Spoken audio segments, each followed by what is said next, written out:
Welcome back to another explainer. I'm absolutely thrilled you're here with us today. Look, we are going to completely set aside all the marketing fluff and dig into the concrete, data-backed realities of server infrastructure for 2026.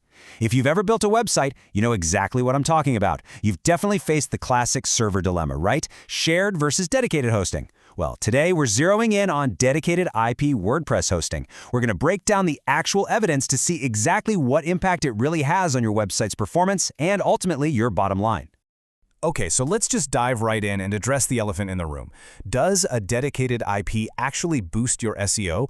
I mean, if you've ever bought web hosting, you've seen this upsell, right? It's usually what, an extra $5 a month? And it promises that a dedicated IP is going to magically rocket your site straight to the top of Google. It's basically pitched as this secret weapon for search rankings, but we really need to look at the hard evidence here to see if this claim holds any water today, or if you're literally just throwing your money away. So, here's our roadmap for today. We're going to start by debunking the whole SEO myth, and then we'll pivot to the verifiable data. We'll look at email deliverability, the bad neighbor effect, AI crawler trust, brand consistency, and finally, we'll wrap up with a risk checker for your own setup.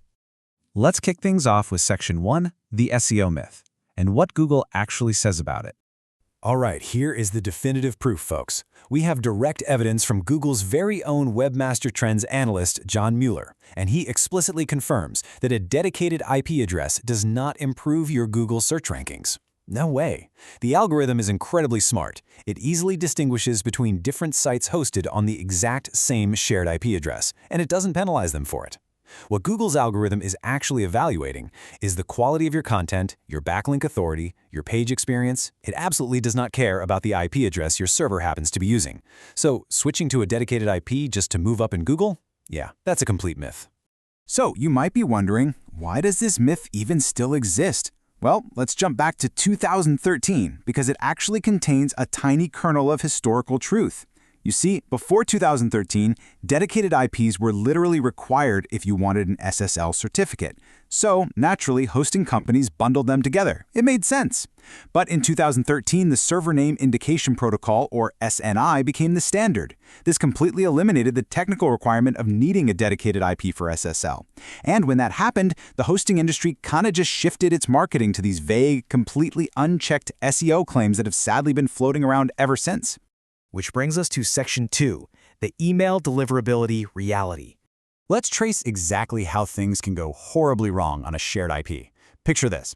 Step 1. A customer places a WooCommerce order on your site. Awesome. Step 2. Your WordPress site automatically fires off a confirmation email from your server's shared IP address. But Step 3 is where the whole thing falls apart. Some totally unknown neighboring site on that exact same shared IP decides to blast out a massive spam or phishing campaign. Step 4. The major spam filters over at Gmail or Outlook. They notice this bad behavior and flag or completely block that shared IP. Which leads us to Step 5, the absolute tragedy of it all. Your legitimate, highly anticipated WooCommerce order confirmation lands straight in your customer's junk folder. You literally did nothing wrong, but your neighbor's terrible behavior just ruined your customer's experience. And that perfectly sets up Section 3, the bad neighbor effect and the real risks of shared servers. When you put a shared IP up against a dedicated IP, the data tells an incredibly clear story. On a shared IP, your email reputation is essentially thrown into a pool with all your code tenants.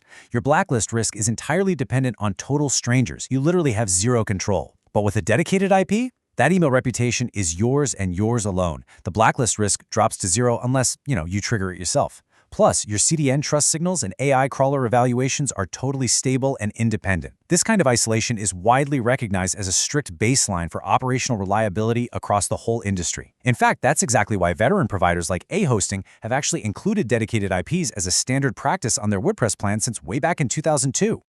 Let's move into the future a bit with Section 4, AI crawler trust and search signals in 2026. So to really understand modern AI search, we've got to understand RAG.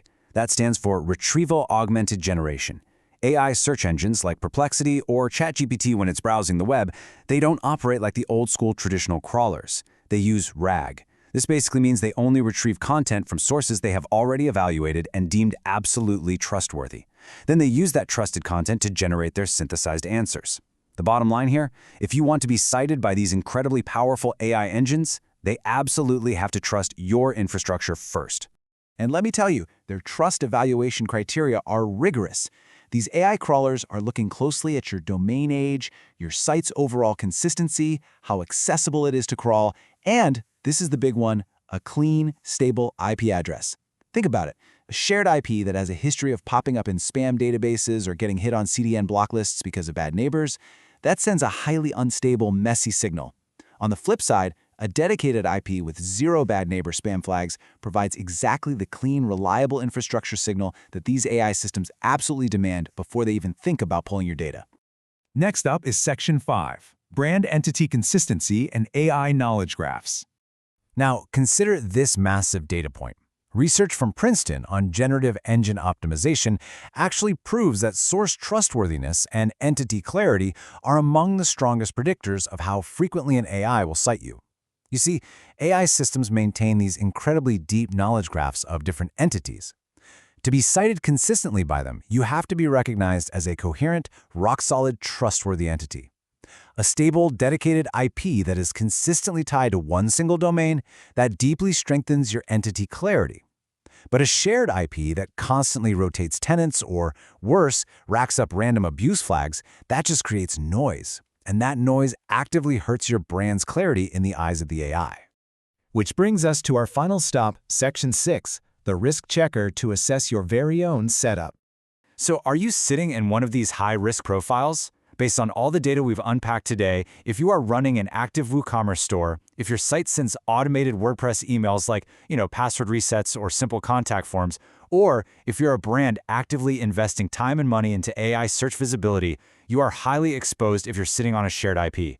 It's just a fact. These specific profiles absolutely require the isolation and operational reliability of a dedicated IP. It's essential to protect your revenue and ensure your brand's reach isn't getting throttled by some random bad neighbor. Which leaves us with this final, somewhat provocative question. Are your WooCommerce emails landing in a customer spam folder right now simply because of your server neighbor? I want you to really think about the invisible damage that might be happening on shared servers at this very moment. It's not about chasing magical SEO rankings anymore. It's about looking at the verifiable data. And that data proves that a dedicated IP protects your deliverability and builds critical, measurable trust with the AI engines of 2026. Take a really close look at your own server setup and ask yourself if you're carrying shared IP risk that you simply don't need to be carrying. Thank you so much for joining me to unpack all this data today, and I will catch you on the next explainer.